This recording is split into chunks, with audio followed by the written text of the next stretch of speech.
How did you get involved in this work? I did my undergrad at the U of M and got interested in public health there. Then I took some time in between grad school and undergrad to work a little bit, but then went back for epidemiology at the School of Public Health.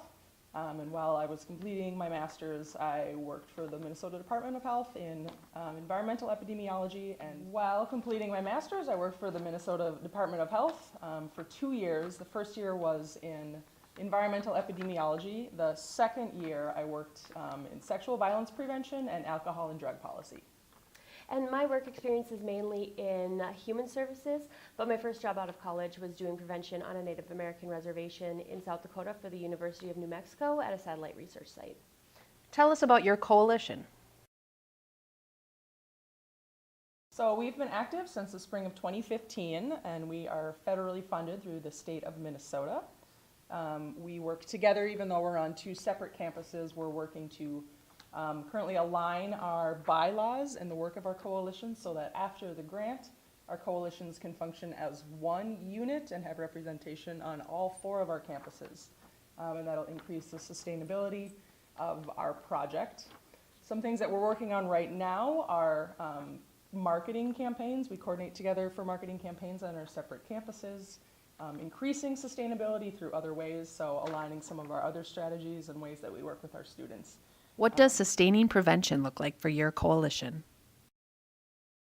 So we work together on social marketing campaigns a lot. So although we are the same school, we have 2 separate pots of data. So our 2 campuses take college student health surveys every year, and we use those data to inform social marketing and social norms campaigns.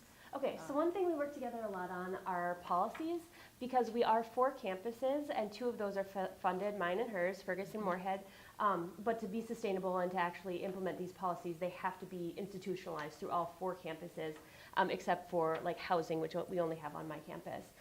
So we really work together a lot. We've implemented a Good Samaritan policy on campus, also a bystander intervention policy that was implemented college-wide, which is really exciting.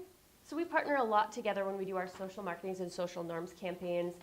We've worked with a marketing company to make sure that they were, visually appealing and would be successful marketing campaigns. But because we're 2 separate campuses, we want the data used in those campaigns to be really relevant to the students on each of our campuses. So while we might have the same, visually the same campaigns, they'll have different data in them to support. We do also try to market specifically to our campuses because our campuses are very different. Her campus in Moorhead is primarily like commuter students and stuff, some more non-traditional students, whereas Fergus Falls is very traditional students. We also have athletics, fine arts, and On-campus housing. And on-campus housing, which makes us a little bit unique. So we do try to be cognizant of that when we're designing these strategies to make sure that they can fit and be institutionalized through all 4 campuses, but they are able to be specific to our campuses.